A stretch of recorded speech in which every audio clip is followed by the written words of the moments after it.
इस वीडियो में हम क्लास 10th साइंस का सेट नंबर FJ का बायोलॉजी पार्ट देखेंगे, जो आपका रिटर्न क्वेश्चन होता है। पहला क्वेश्चन है 8A का, ऑक्सी श्वसन तथा अनाक्षी श्वसन में कोई दो अंतर। देखिए, ऑक्सी श्वसन, पहले देखिए ऑक्सी श्वसन में क्या होता है। ऑक्सी श्वसन, इसमें क्या होता है,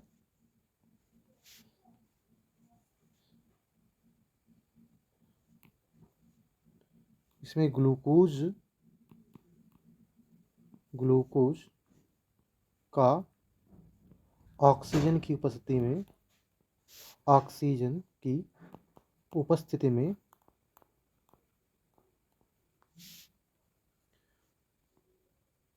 पूर्ण दहन होता है। पूर्ण दहन होता है।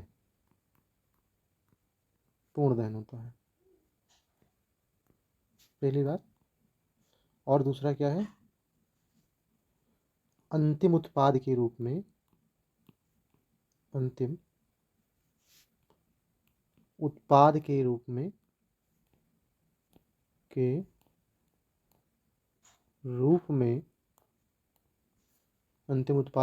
में CO2 H2O तथा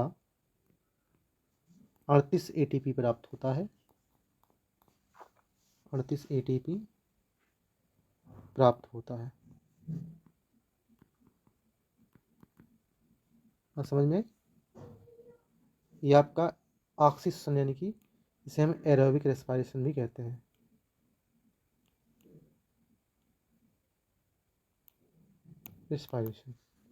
ये आपका एरोबिक रेस्पिरेशन हो गया। दूसरा देखते हैं अनऑक्सीजन, उसमें क्या होता है। अनऑक्सीजन में क्या होता है, अनऑक्सीजन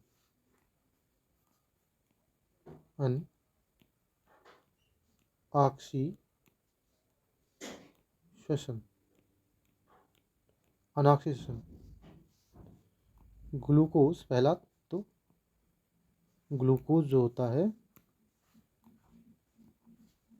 ग्लूकोज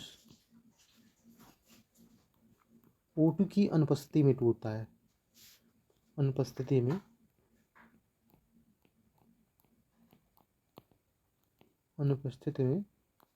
अपूर्ण दहन होता है। पूर्ण दहन नहीं बल्कि क्या होता है, पार्शियल ब्रेकडाउन होता है, पार्शियल कंबशन होता है, अपूर्ण दहन होता है। ठीक है, ये एनारोबिक रेस्पिरेशन में है। दूसरा, अंतिम उत्पाद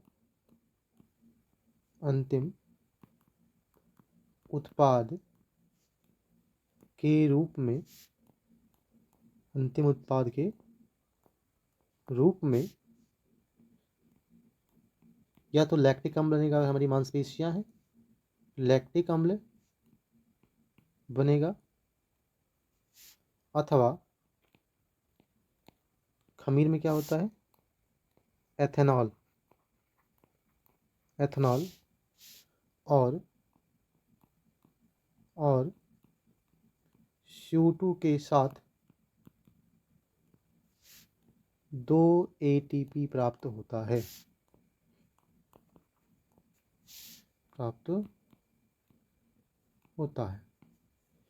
चलिए अगला क्वेश्चन देते हैं, लसिका तथा रुधिर में कोई दो अंतर। देखिए, लसिका यानी कि इसको हम लिम्फ कहते हैं। देखिए, पहला तो लसिका में केवल एक ही कणिका होती है, WBC। केवल WBC यानी कि श्वेत रुधिर कणिका पाई जाती है। पहला ये हो गया आपका। और दूसरा, लसिका वाहिनी में बहता है, लिम्फ वेसल्स में बहता है। लसिका जो होता है वो लसिका वाहिनी में बहता है।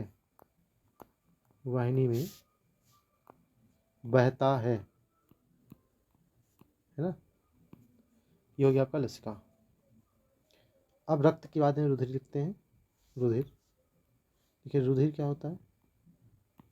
रुधिर के कोई दो लक्षण लिखने हैं आपको। जो उसमें रुधिर ब्लड, देखिए रुधिर जो होता है, रुधिर में 3 प्रकार की रक्त कणिकाएं होती हैं। रुधिर में WBC, RBC तथा प्लेटलेट्स पाई जाती है। क्या पाई जाती है? तथा प्लेटलेट्स पाई जाती है।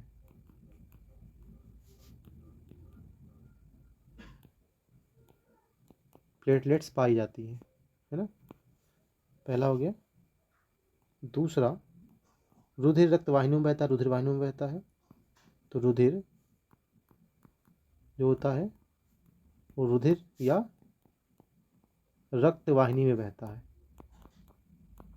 रक्त वाहिनी में, ब्लड वेसल में बहता है।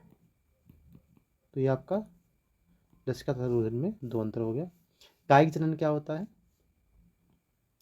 देखिए, जब किसी जीव से या किसी जीव के किसी भी भाग से, है ना, जब ऐसा लिखते हैं, जब सजीव के किसी भी भाग से, सजीव के किसी भाग से पूरा नया जीव बन जाता है, पूरा नया जीव बन जाता है,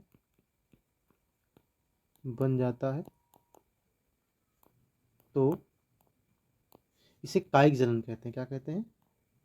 तो इसे कायिक जनन कहते हैं। जैसे मान लीजिए आपकी उंगली कट गई और उंगली से पूरा का पूरा नया शरीर बन जाए, तो क्या कहलाएगा? ये कायिक जनन कहलाएगा। कायिक जनन कहलाता है ना। जैसे प्लेनेरिया, प्लेनेरिया होता है, इसके जितने खंड कर दो, जितने खंड होंगे वो प्रत्येक खंड से नया प्लेनेरिया बन जाता है ना। तो वास्तविक में सबसे अधिक पुनरुद्धार की जो क्षमता होती है, मतलब अपने कटे हुए भाग से पूरा जीवन, पूरा नया जीव बनाने की जो क्षमता होती है, वो प्लेनेरिया में होती है। सबसे अच्छा एग्जाम्पल प्लेनेरिया है। इसके अलावा आपने देखा होगा गुड़हल की टहनियाँ लगाते हैं, है ना। गुड़हल की टहनी से, गुड़हल है, गुलाब है ना, गुड़हल गुलाब की टहनी, तना, है ना। आपने देखा होगा कि अजूबा की पत्ती लगाते हैं। अजूबा ब्राफिलम की क्या कर लगाते हैं? पत्तियों से कलियाँ निकल आती हैं, पत्तियों द्वारा ये जनन करते हैं। तो ये आपका एग्जाम्पल हो गया। अगला, हृदय का कार्य क्या है? हृदय परिसंचरण तंत्र का भाग है। तो हृदय पूरे शरीर में रक्त को पंप करता है। हृदय परिसंचरण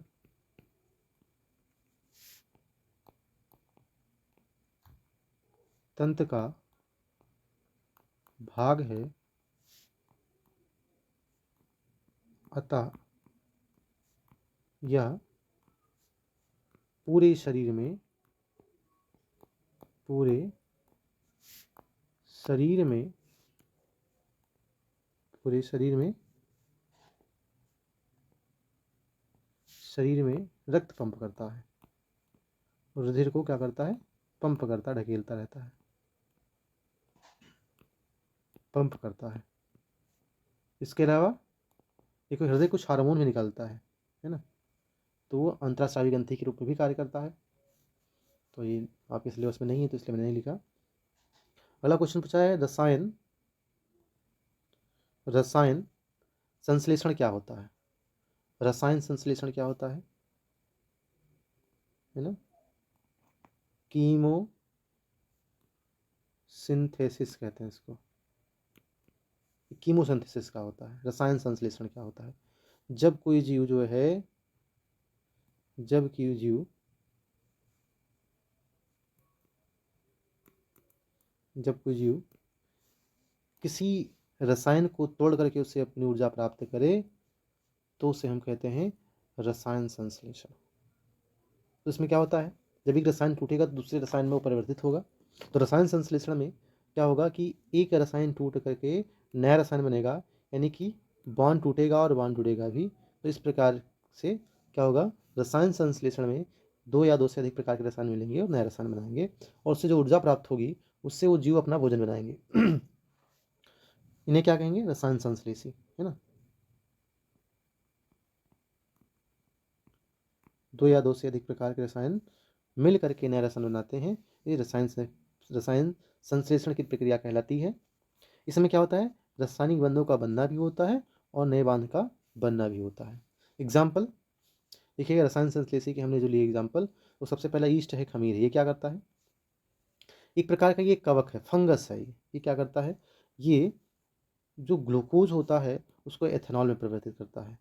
जो ग्लूकोज होता है, आपने श्वसन में पढ़ा है, ये ग्लूकोज को क्या करता है, एथेनॉल में परिवर्तित कर देता है ना। तो ये रसायन कोई और था, ये रसायन और है, दूसरा रसायन परिवर्तित हो गया, साथ में कार्बन डाइऑक्साइड भी निकलती है। ये एनारोबिक रेस्पिरेशन का एग्जाम्पल है। तो इसका उपयोग शराब बनाने में, ब्रेड, इडली, डोसा, सांभर जो बनाते हैं फुलाने के लिए, तो क्या करते हैं, यीस्ट खमीर मिला देते हैं, जिससे ब्रेड जो होता है या जो डोसा होता है वो पफी बनता है, फुला फुला बनता है ना। अगला है, हमने लिया साइनोबैक्टीरिया, बीजीए। बीजीए क्या होते हैं, ये मुक्त जीवी जीव होते हैं, फ्री लिविंग जीव होते हैं, जो क्या होते हैं, भूमि में पड़े होते हैं और मुक्त रूप में नाइट्रोजन का स्थिरीकरण करते हैं। भूमिगत नाइट्रोजन में एटमॉस्फेरिक नाइट्रोजन को वायुमंडलीय नाइट्रोजन को बदलते हैं। भूमिगत नाइट्रोजन को क्या, सॉरी, वायुमंडलीय नाइट्रोजन को भूमिगत नाइट्रोजन में बदलते हैं। ये मुक्त जीवी होते हैं, है ना। इनमें इतनी क्षमता होती है कि जो बंजर भूमि जहाँ पर नाइट्रोजन की कमी होती है, अगर इनको वहाँ प्लांट कर दिया जाए तो ये बंजर भूमि को उपजाऊ बना सकते हैं, है ना। बीजीए ये क्या करते हैं, ये वायुमंडलीय नाइट्रोजन को, जो एटमॉस्फेयर से नाइट्रोजन मिलता है, उसको भूमिगत नाइट्रोजन में, जैसे कि अमोनिया है, जैसे कि नाइट्रेट आयन इत्यादि में बदल देते हैं ये, है ना। अगला है माइकोराइजा। माइकोराइजा क्या है,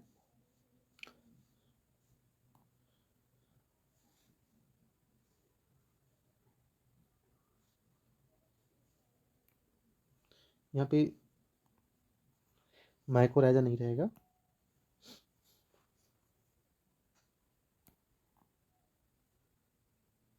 यहाँ पे आप लिखिए राइजोबियम। राइजोबियम भी एक जीवाणु है, राइजोबियम, राइजोबियम। राइजोबियम एक सहजीवी जीवाणु है जो दाल वाली फसलों के साथ में सहजीवी के रूप में रखता है और वायुमंडलीय नाइट्रोजन को स्थिरीकृत करता है ना। अगला है पाचक एंजाइम का कार्य क्या है। तो पाचक एंजाइम का कार्य क्या है, पाचक एंजाइम भोजन को पचाते हैं। पाचक एंजाइम विभिन्न भोज्य पदार्थों का पाचन करते हैं। विभिन्न भोज्य पदार्थ का क्या करते हैं, पाचन करते हैं। पदार्थ का पाचन करते हैं। जैसे जैसे आप जानते हो, टायलिन, टायलिन हो या एमाइलेज हो, ये किसका पाचन करता है, ये कार्बोहाइड्रेट का पाचन करता है। किसका पाचन करता है, ये कार्बोहाइड्रेट का पाचन करता है। कार्बोहाइड्रेट का पाचन करता है ना। इसी प्रकार से जो लाइपेज होता है, लाइपेज वसा का पाचन करता है ना। जो रेनिन होता है, रेनिन, रेनिन, पेप्सिन, आपने पढ़ा है कि रेनिन जो होता है दूध प्रोटीन का पाचन करता है। तो ये जो है, ये प्रोटीन का पाचन करते हैं। किसका पाचन करते हैं, प्रोटीन का पाचन करते हैं। अगला है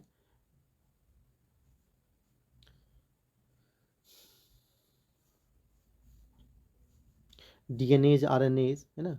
इसे हम न्यूक्लिएज, न्यूक्लियोटाइडेज, न्यूक्लियोसाइडेज, ये क्या होते हैं, ये जो है अनुवांशिक पदार्थ का पाचन करते हैं, है ना।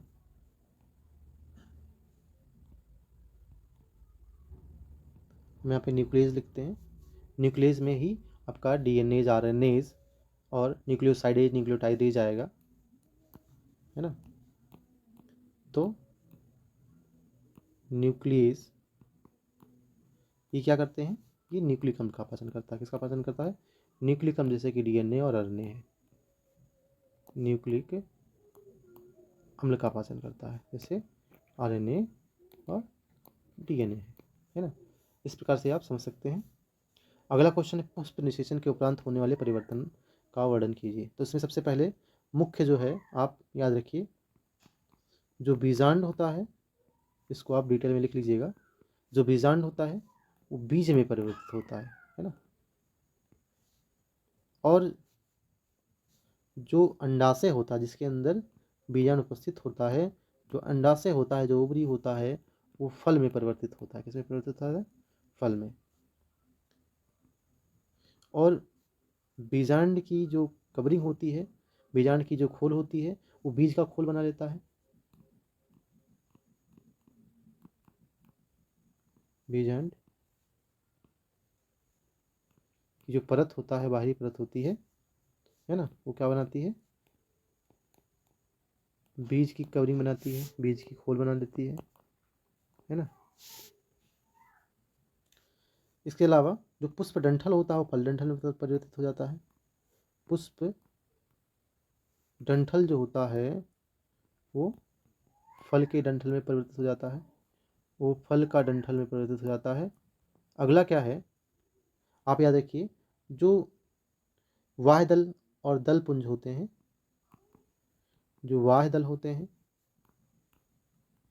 या जो दल होते हैं, या बाकी जो एंड्रोसियम होता है, यानी कि जो पुमंग होते हैं, वो सब पुमंग के बाकी जो भाग होते हैं वो सभी क्या होते हैं? डीजेनरेट कर जाते हैं, नष्ट हो जाते हैं और झड़ जाते हैं। ये क्या होते हैं? ये झड़ जाते हैं।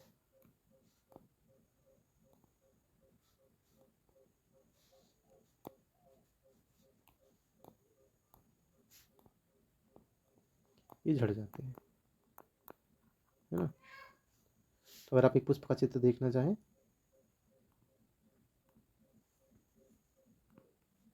मैंने गायनोसियम बनाया है, जिसे जायांग भी कहते हैं, है ना।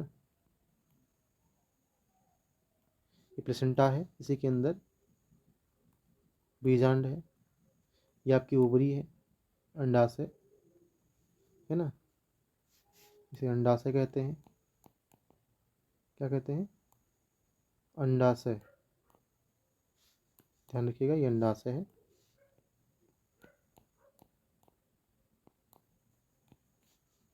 ये आपका ये जो है ये आपका बीजांड है। क्या है? बीजांड है। ये वर्तिकाग्र है। ये क्या है? वर्तिकाग्र, से स्टिग्मा भी कहते हैं। ये वर्तिका है, स्टाइल है ना। ये प्लेसेंटा है, जिस पर ये पुष्प रखा हुआ है, ये प्लेसेंटा है।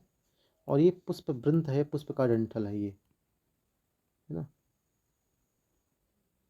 ध्यान रखिएगा। इसके अलावा इस पुष्प के चारों तरफ जो पंखुड़ियाँ लगी होती हैं, है ना, ये दल कहलाता है। एक साथ दलपुंज बोला जाएगा। और बाहर ये जो ऊपर हरा भाग लगा होता है ऐसे, है ना, इन्हें हम वाह्य दल कहते हैं। क्या कहते हैं? वाह्य दल कहते हैं। बात समझ में आई?